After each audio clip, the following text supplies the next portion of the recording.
Hello everybody, आप सभी का मेरे YouTube channel economics for you में स्वागत है। आशा करता हूं कि आप सभी ठीक प्रकार से होंगे। पिछले वीडियो में हमने उपभोक्ता के संतुलन से जुड़ी हुई बहुत महत्वपूर्ण अवधारणा सीमांत उपयोगिता और सम सीमांत उपयोगिता नियम के बारे में अध्ययन किया था।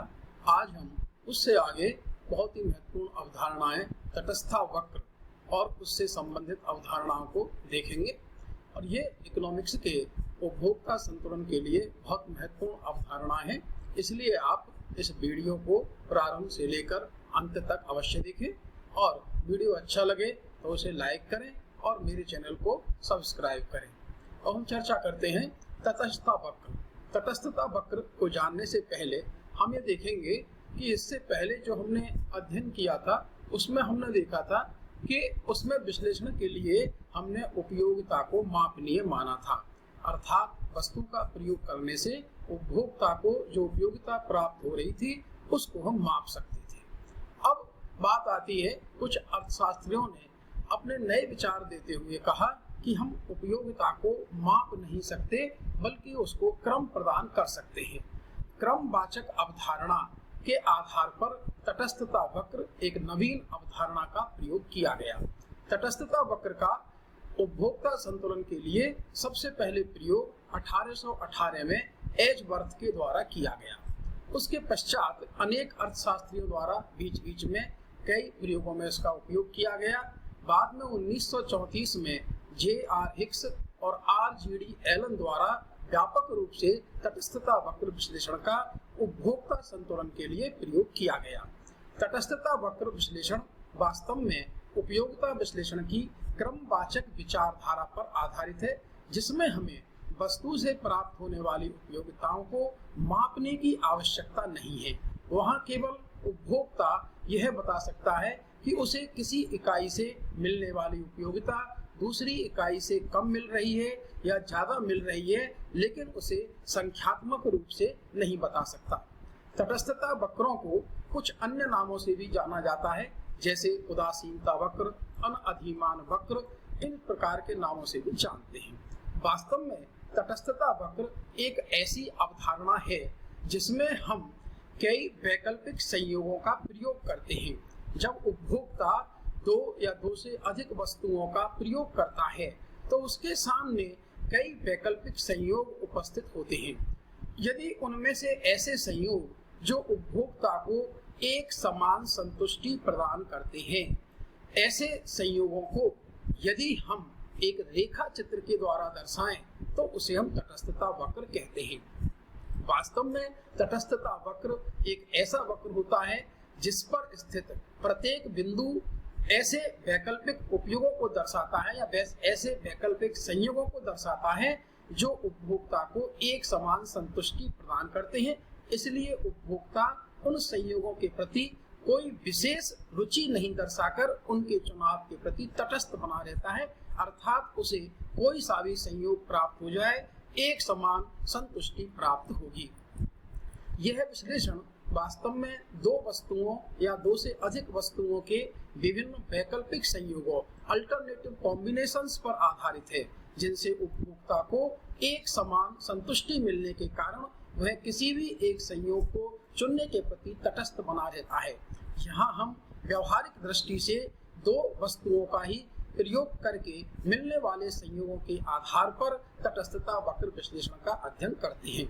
सामान्य रूप से तटस्थता वक्रों को एक तटस्थता अनुसूची और रेखा चित्र के द्वारा बता सकते हैं। तटस्थता अनुसूची दो वस्तुओं के ऐसे संयोगों को दर्शाती है जिनसे उपभोक्ता को एक समान संतुष्टि प्राप्त होती है। यहाँ एक वैकल्पिक तटस्थता अनुसूची आपको स्क्रीन पर दिखाई गई है, जिसमें आप देख सकते हैं कि पहले कॉलम में हमने संयोग लिए हैं। इन संयोगों को आप कोई भी नाम दे सकते हैं, जैसे यहाँ पर हमने ABCDEF या फिर आप हिंदी में देना चाहे प्रथम, द्वितीय, तृतीय, इस प्रकार से नाम दे सकते हैं। पहला संयोग ये बताता है कि जब उपभोक्ता X वस्तु की एक इकाई का प्रयोग कर रहा है और Y वस्तु की 30 इकाइयों का उपभोग करता है तो उसे मिलने वाली संतुष्टि की मात्रा M होती है। यह M एक इकाई मान ली गई है इसका कोई संख्यात्मक मान नहीं है। अगले कॉलम में सीमांत प्रतिस्थापन की दर MRS XY भी दर्शाई गई है। पहली इकाई के लिए इसका मान हम ज्ञात नहीं कर सकते। दूसरी इकाई या दूसरा संयोग हमने उपभोक्ता के लिए चयन किया है, जिसमें X वस्तु की इकाइयां 1 से बढ़ा करके 2 कर दी जाती हैं, अर्थात उपभोक्ता X वस्तु की एक अतिरिक्त इकाई का उपभोग कर रहा है। अब प्रश्न उठता है कि Y वस्तु की इकाइयों पर क्या प्रभाव पड़ेगा। चूंकि उपभोक्ता के लिए संतुष्टि की मिलने वाली मात्रा हमें M पर स्थिर रखनी है, तो निश्चित रूप से Y वस्तु की इकाइयों में कमी करनी होगी। जैसा कि टेबल के अनुसार हमने 24 इकाई दर्शाई है, अर्थात यहाँ पर X वस्तु की एक अतिरिक्त इकाई के लिए उपभोक्ता Y वस्तु की 6 इकाइयों का त्याग कर सकता है, तब उसे M के बराबर ही संतुष्टि मिलती रहेगी।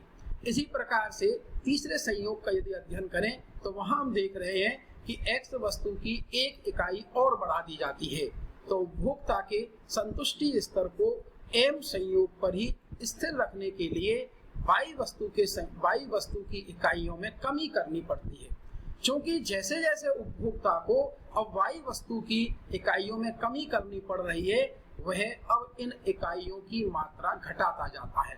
जैसे पहले सीमांत प्रतिस्थापन की दर में हमने देखा था कि X की एक इकाई के लिए उपभोक्ता Y की 6 इकाइयों का त्याग करने के लिए तैयार था। अब उपभोक्ता वही X की एक इकाई बढ़ाने के लिए Y की केवल 5 इकाइयां त्यागने को तैयार होता है।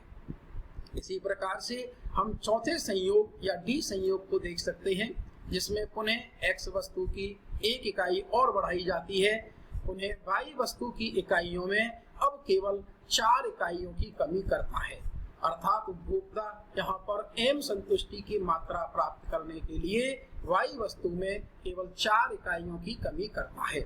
यही स्थिति हम 5वें 6ठे संयोग में भी देख सकते हैं, जहाँ उपभोक्ता X वस्तु की एक अतिरिक्त इकाई के लिए Y की त्यागी जाने वाली मात्राओं की संख्या को कम करता जाता है, जो क्रमशः 3, 2 के रूप में हमारे सामने आती है।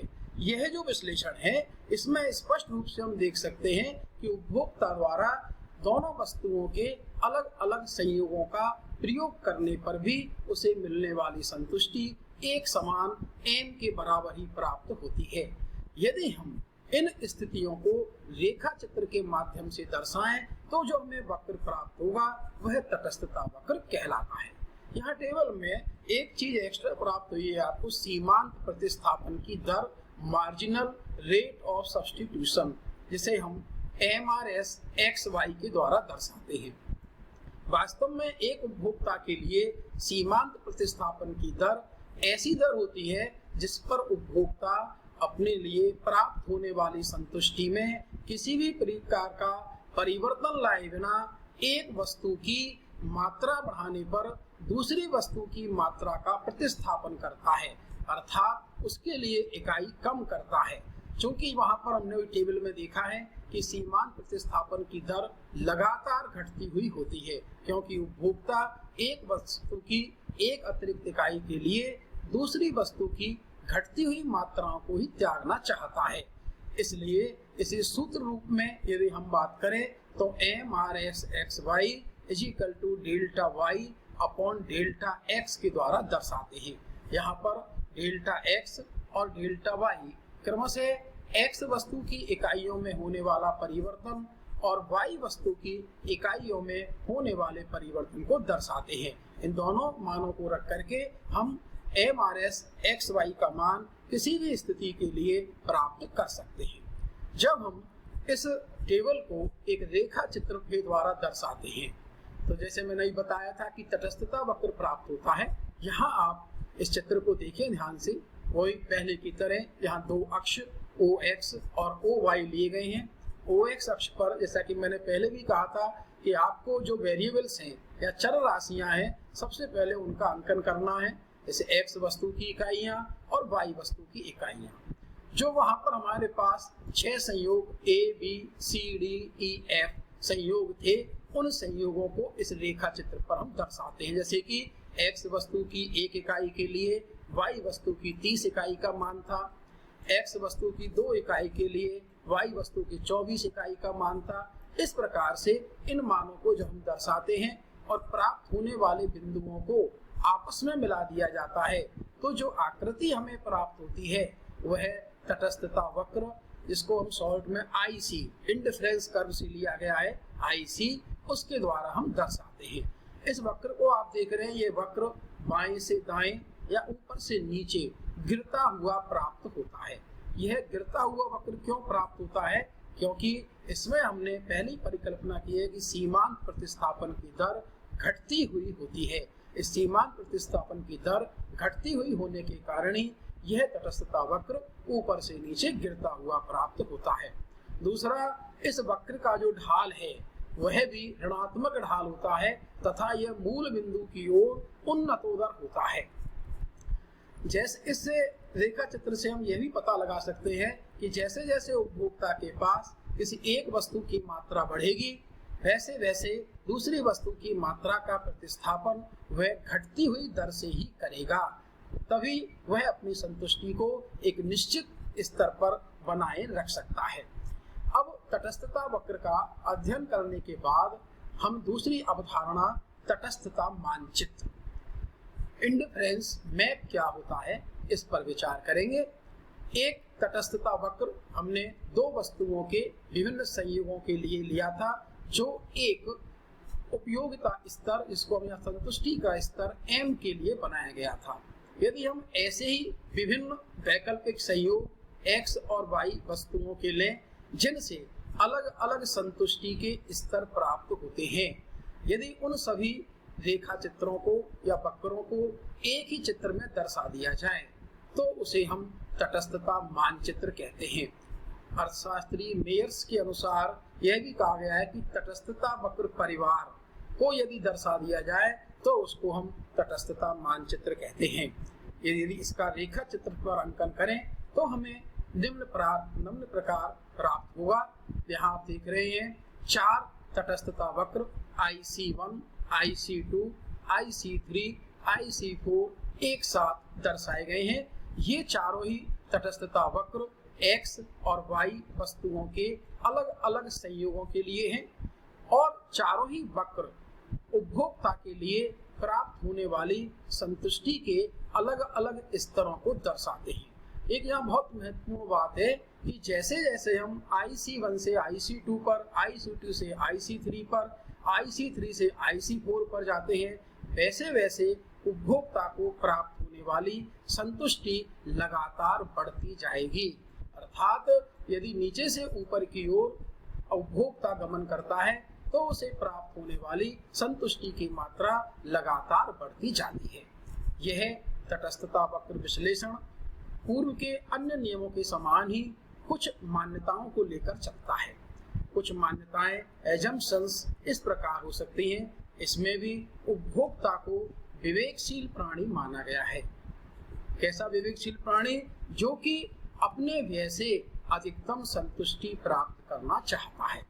दूसरा, इसमें यह मान लिया गया है कि उपयोगिता को हम संख्यात्मक रूप से नहीं माप सकते, लेकिन उसे क्रम प्रदान कर सकते हैं। अर्थात उपभोक्ता केवल क्रम बता सकता है कि किस क्रम पर मिलने वाली संतुष्टि उसे अलग अलग प्राप्त हो रही है।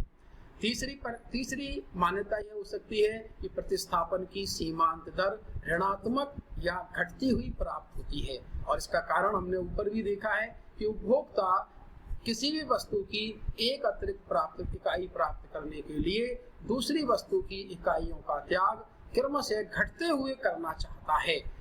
चौथी इसकी मान्यता हो सकती है कि सभी वस्तुओं को लगभग समरूप, होमोजीनियस और विभाज्य, डिविजिबल माना गया है। अर्थात वस्तु को छोटे छोटी इकाइयों में विभाजित किया जा सकता है।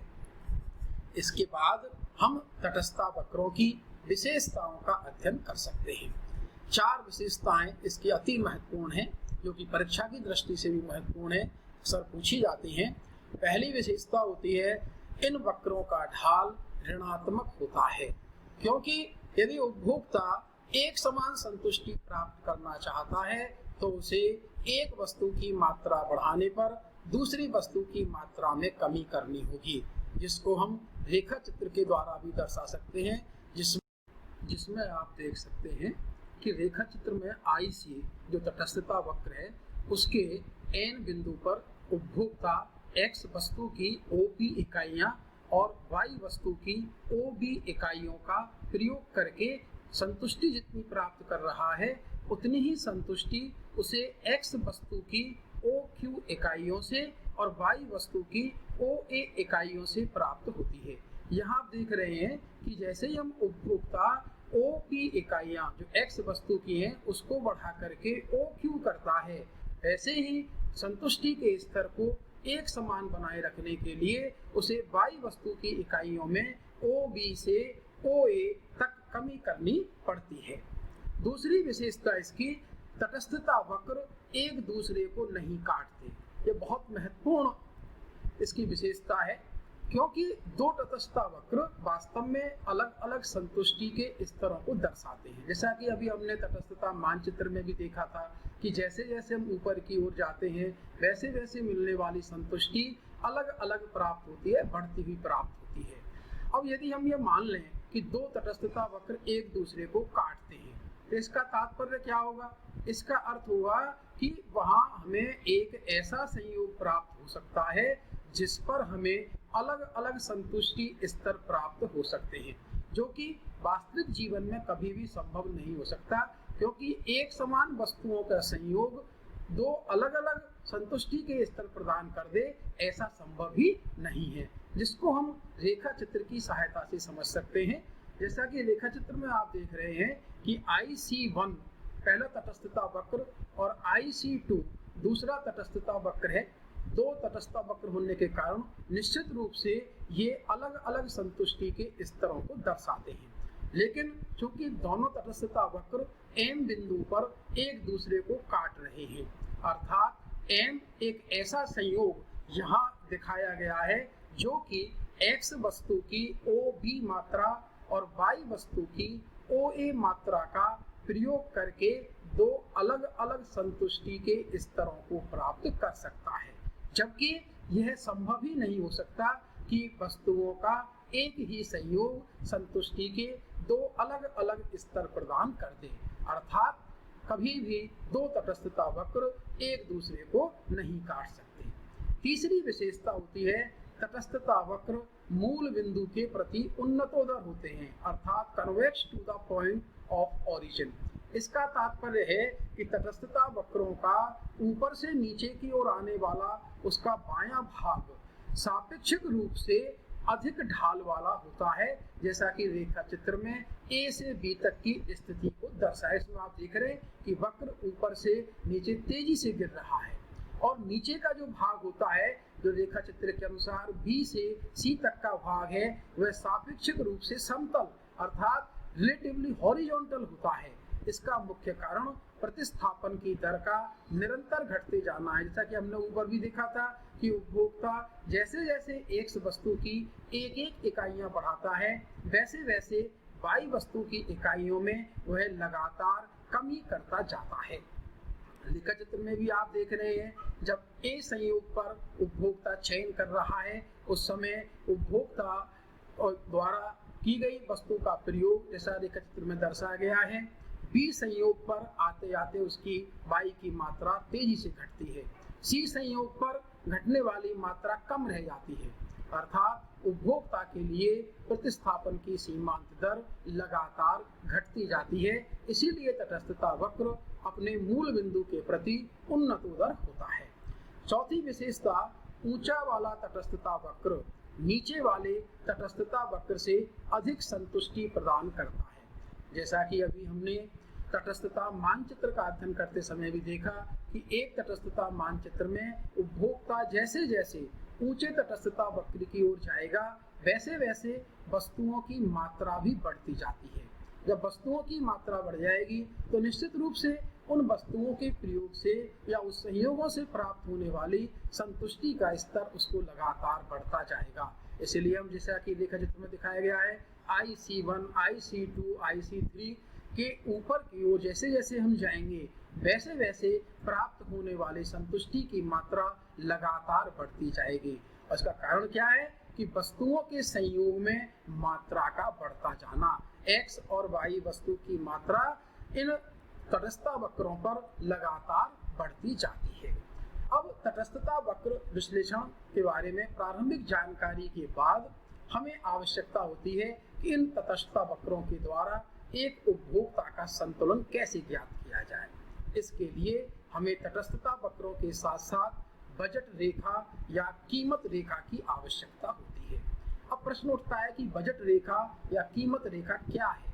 वास्तव में एक उपभोक्ता के पास जो उसकी आय दी हुई है और जिन वस्तुओं पर उपभोक्ता उस राशि को खर्च कर रहा है।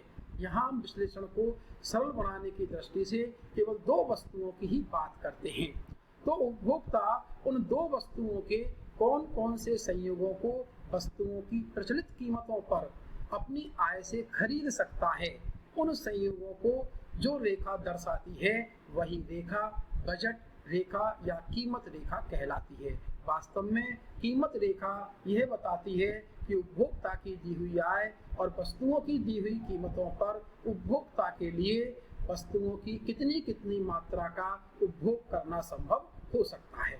यदि इसका हम गणितीय रूप देखें तो गणितीय रूप में m = x × px plus y × py के रूप में प्राप्त होता है। m उपभोक्ता की मौद्रिक आय को बताता है, px और py x और y वस्तुओं की क्रमशः प्रति इकाई कीमतों को दर्शाती है। कैपिटल X और कैपिटल Y उन वस्तुओं की खरीदी हुई मात्राओं को व्यक्त करते हैं। यदि कीमत रेखा का एक रेखा चित्र हम बनाएं तो हमें उपरोक्त अनुसार रेखा चित्र प्राप्त होता है। इस रेखा चित्र में आप देख रहे हैं कि एक लाइन A से B दर्शाई गई है। A से B लाइन कहां से प्राप्त हुई? इसका मुख्य कारण है, पहले यदि हम ये मान लें कि उपभोक्ता अपनी सारी आय X वस्तु के खर्च X वस्तु को क्रय करने पर खर्च करता है तो वह उसकी अधिकतम OB इकाइयां प्राप्त कर सकता है। इसी प्रकार से यदि उपभोक्ता अपनी सारी आय को केवल Y वस्तु क्रय करने पर खर्च करता है तो उसे Y वस्तु की OA इकाइयां प्राप्त हो सकती हैं। इस प्रकार दो संयोग A और B प्राप्त होते हैं। यदि इन A और B संयोगों के अलावा अन्य संयोग जिन्हें उपभोक्ता खरीद सकता है उन संयोगों को आपस में मिला दिया जाए तो जो आकृति प्राप्त होती है वह बजट रेखा कहलाती है, जैसा कि रेखा चित्र में AB रेखा के द्वारा दर्शाया गया है। यहाँ पर रेखा चित्र में दो स्थितियां और भी दर्शाई गई हैं, प्राप्त संयोग और अप्राप्त संयोग। प्राप्त संयोग ये सारे ऐसे संयोग होते हैं जो बजट रेखा के अंदर होते हैं, अर्थात जिनको उपभोक्ता अपनी सीमित आय जो उसके पास उपलब्ध है उनसे क्रय कर सकता है। यदि उपभोक्ता इनसे ज्यादा संयोग पर जिनसे ज्यादा मात्रा प्राप्त करना चाहता है तो वो उन्हें प्राप्त नहीं कर सकता, जिन्हें हम अप्राप्त संयोग कह सकते हैं। अर्थात उपभोक्ता AB रेखा के ऊपर या उससे नीचे जितने भी संयोग उसके लिए उपलब्ध हैं वह अपनी सीमित आय से उन सारे संयोगों को खरीदने में सक्षम होता है। अब बात आती है कि बजट रेखा का ढाल क्या होता है। जैसे तटस्थता वक्र का ढाल था, ऐसे ही बजट रेखा का ढाल भी हम ज्ञात कर सकते हैं। बजट रेखा के ढाल को स्मॉल m के द्वारा सामान्य रूप से दर्शाया जाता है और यह ढाल वस्तुओं की कीमतों के अनुपात अर्थात px अनुपात py के बराबर होता है। चूंकि बजट रेखा का ढाल ऋणात्मक होता है क्योंकि बजट रेखा ऊपर से नीचे गिरती हुई प्राप्त होती है, इसलिए इसे गणितीय रूप में जब हम दर्शाते हैं तो m = -px/py के रूप में दर्शाते हैं। अब हम तटस्थता वक्र और बजट रेखा के बारे में प्रारंभिक जानकारी कर चुके हैं, तो अब हम उपभोक्ता संतुलन इन दोनों के द्वारा कैसे प्राप्त होगा इसके बारे में विचार करते हैं। वास्तव में प्रश्न उठता है कि उपभोक्ता संतुलन क्या है। उपभोक्ता संतुलन से आशय ऐसी स्थिति से होता है जिसमें एक उपभोक्ता अपने व्यय से अधिकतम संतुष्टि प्राप्त करेगा।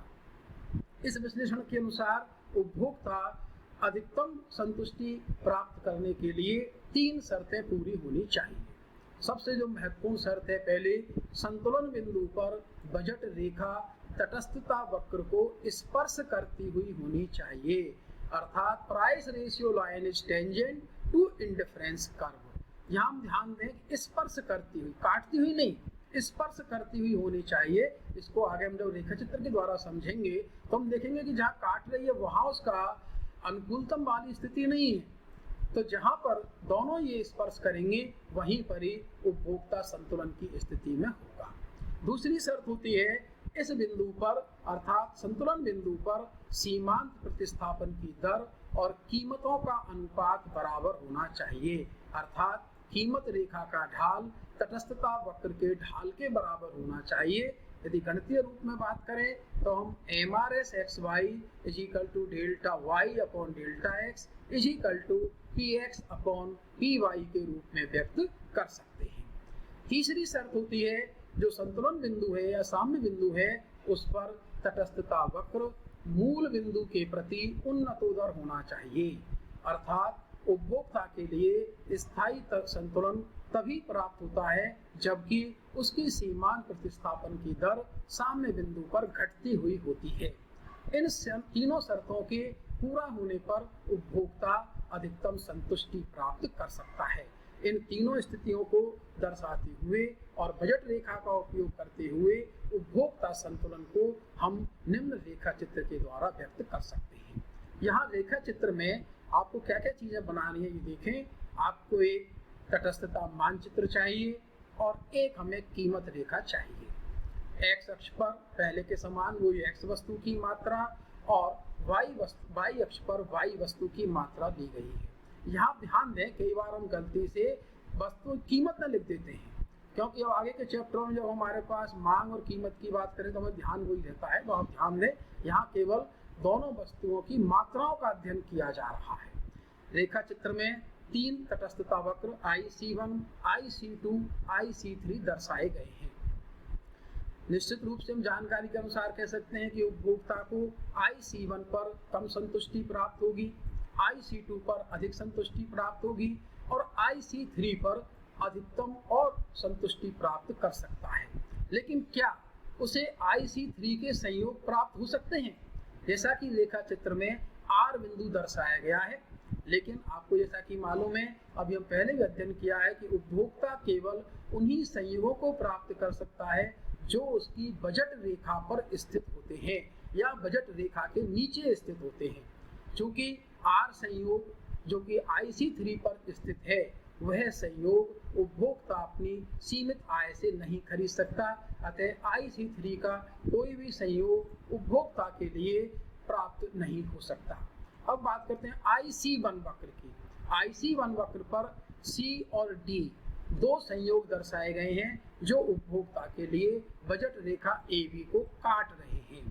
C और D पर उपभोक्ता संतुलन में हो सकता है, लेकिन क्योंकि यहाँ पर शर्तें पूरी नहीं हो रही हैं कि तटस्थता कीमत रेखा तटस्थता वक्र को स्पर्श करती होनी चाहिए, यहाँ स्पर्श नहीं कर रही है बल्कि उसको काट रही है। वहीं इसको यूँ भी समझ सकते हैं, यदि उपभोक्ता C या D संयोग का चयन कर ले तो उसे IC1 वक्र पर जो संतुष्टि का स्तर प्राप्त होगा, जो कि IC2 वक्र की तुलना में कम है, उससे संतोष करना होगा। लेकिन उपभोक्ता चूंकि अधिकतम संतुष्टि प्राप्त करना चाहता है, इसलिए वो C और D संयोग का चुनाव नहीं करेगा। अब बात करते हैं IC2 वक्र की। जिस वक्र को हम देख रहे हैं कि इस पर E संयोग जो दर्शाया गया है, वह E संयोग ऐसा है जिस पर कीमत रेखा या बजट रेखा AB इसको स्पर्श कर रही है। इस पर उपभोक्ता संतुलन की तीनों शर्तें पूरी हो रही हैं। यहाँ स्पर्श भी कर रही है, तटस्थता वक्र का ढाल भी ऋणात्मक है, प्रतिस्थापन की सीमांत दर भी घटती हुई है। इन तीनों शर्तों के पूरा होने के कारण उपभोक्ता इस संयोग का चुनाव करेगा। इस संयोग के अनुसार उपभोक्ता को X वस्तु की OX1 और Y वस्तु की OY1 इकाइयों का प्रयोग करने पर उसे अधिकतम संतुष्टि प्राप्त हो सकती है, जो कि IC2 वक्र पर स्थित होगी। तो इसलिए उपभोक्ता के लिए संतुलन की स्थिति तभी प्राप्त हो सकती है जब वो इन तीनों शर्तों का पालन करता हो। इस प्रकार हमने तटस्थता वक्र और बजट रेखा के विश्लेषण से उपभोक्ता का संतुलन प्राप्त करने के बारे में पूरी जानकारी प्राप्त की है। अब हम इस स्थिति में हैं कि उपभोक्ता संतुलन से जुड़ी हुई प्रत्येक अवधारणा को आसानी से स्पष्ट कर सकते हैं। निश्चित रूप से आपको कोई परेशानी महसूस नहीं होगी। अगर की कोई दिक्कत आपको महसूस होती है तो आप कमेंट बॉक्स में जाकर अपने परेशानी बताएं, उसका समाधान करने का प्रयास किया जाएगा। धन्यवाद। वीडियो से रिलेटेड आपको कोई भी डाउट है तो कमेंट करके बताएं। आप लोगों को नोट्स चाहिए तो आप कमेंट कर सकते हैं, और वीडियो अगर अच्छी लगी हो तो उसे लाइक करें, अपने दोस्तों के साथ शेयर करें, और हाँ, चैनल को सब्सक्राइब करना ना भूलें और बेल आइकन को प्रेस कर दें, जिससे रेगुलर आपको अपडेट्स मिलते रहें हमारी जो भी नई वीडियोज हैं। Thank you.